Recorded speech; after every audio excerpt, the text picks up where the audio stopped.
Hello there, I'm TechO from TechO.com and welcome. Now, when you started your own business, I suggest that you did it because you had a great purpose in mind. But in doing so, you thought it would be great to be your own boss, right? That you can work on your business so you can develop it into the business of your dreams that will meet the passion of the why that you started this business. I'll bet you that you were looking for financial freedom, that you were looking for some free time so that you could spend more time with your family and find that elusive work-life balance that you certainly can't get if you're in employment. I'll bet you also looked at maybe being able to find the time to go ahead and travel so that your business funds your lifestyle. Well, if you've been in business for a while, how's that working out for you? What happened? What happened to these dreams about working in your business, not wanting to work in your business and really wanting to spend the time working on your business and creating this dream? The usual happened, right? You got caught up, and we all do this. So what's the usual journey for an entrepreneur? They start with that dream. This is what I want to create, and in doing so, I'm going to find the time that I can spend with my family.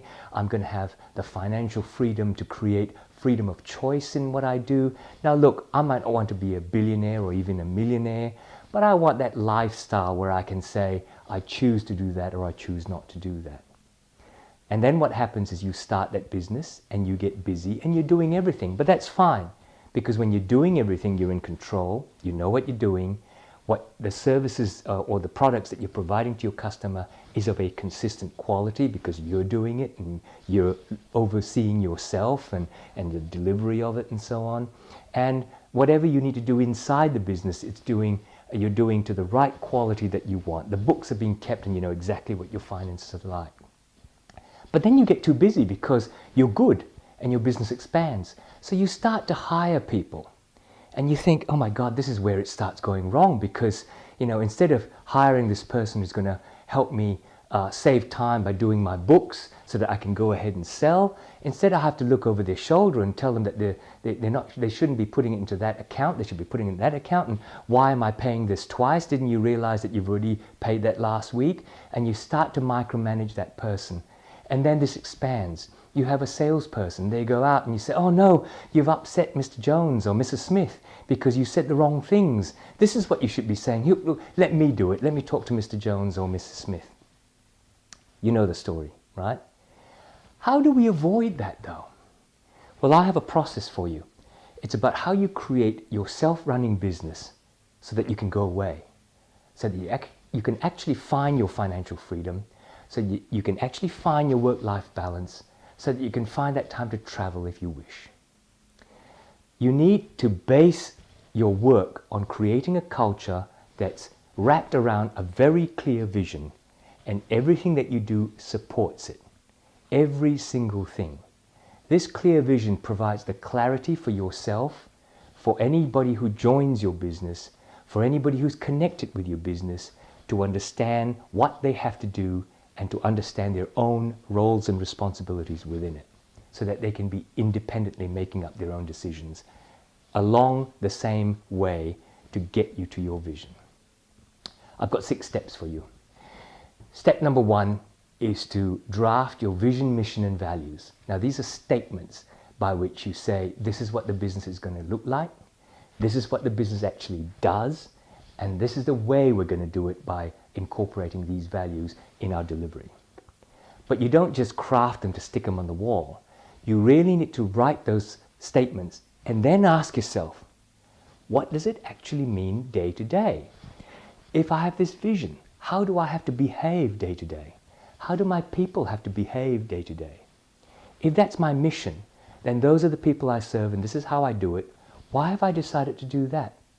Why have my staff decided to do that? How do you actually break down your vision, your mission, and your values in such a way that everybody is absolutely clear about where you're heading? Once you do that, set up some goals. Have some short-term goals about what you're going to do over the next 12 months, and have some broader goals that show quite clearly where after 12 months you're going. That creates this reality of the vision for the people in the business. Step number 3 is to start to build that culture. Now, what do I mean by that? I mean by that you start to behave as if that business existed in the way you dreamt it. So you walk the talk. You tell people how they should behave, and you get them to walk the talk. And you do this by following a couple of the other steps that are coming. The most important is step 4 in organizing your people. I don't care whether you have one person in your business, yourself, or whether you have 20. You need a thought-through organization chart. Who's the boss? Who are the heads of different areas, divisions, departments, responsibilities? Who works in those different areas? What do they do, and how do they do it? So that's your organization chart, filled with position descriptions for every position on that organization chart. Now, I don't care if you only have yourself working in it or 2 people, you and your spouse, because what's really happening, if that's the case, is that you do have an organization chart. It just so happens that you're fulfilling every single position in that chart. It doesn't mean you don't have a manager of X and somebody who does the work. It means you're doing everything, but that chart exists.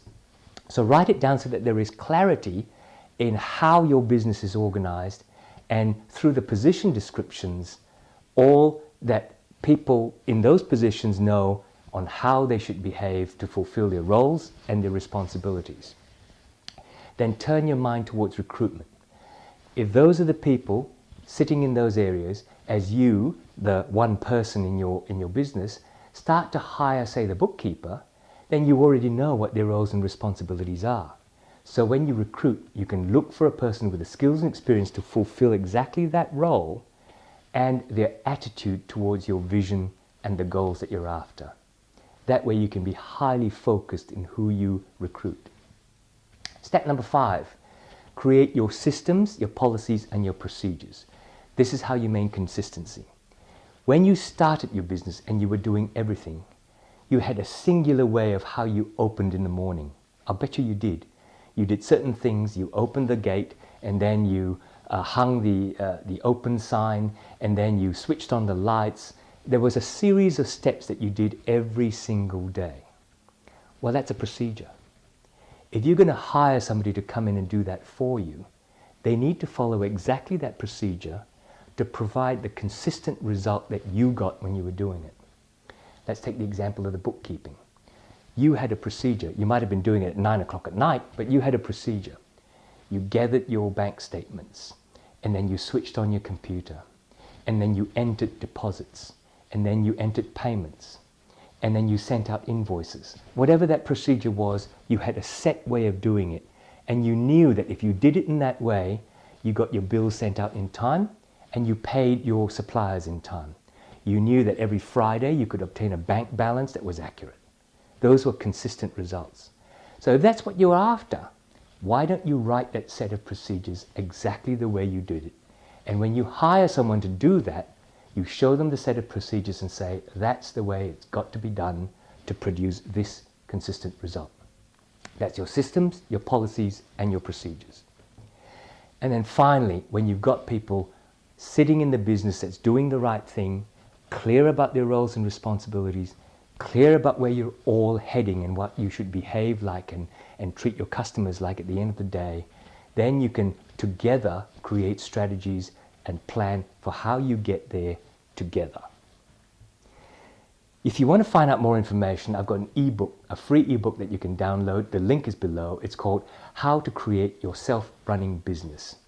And I've also got an online training course with the same name, How to Create Your Self-Running Business, which takes you through this process of creating your vision, clarifying it, identifying your goals over the 12 months and beyond, how to build a culture, how to organize your people and create your organization chart and write your position statements so that people understand what they're doing.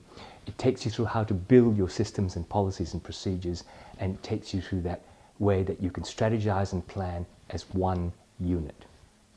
If you do this, your self-running business will become real, and you can prove it by taking 4 weeks off and going away and coming back and finding not only has it not collapsed, not only has it stayed the same, but it's actually grown because your people knew exactly what to do. I hope you find that useful, and I'll see you next week.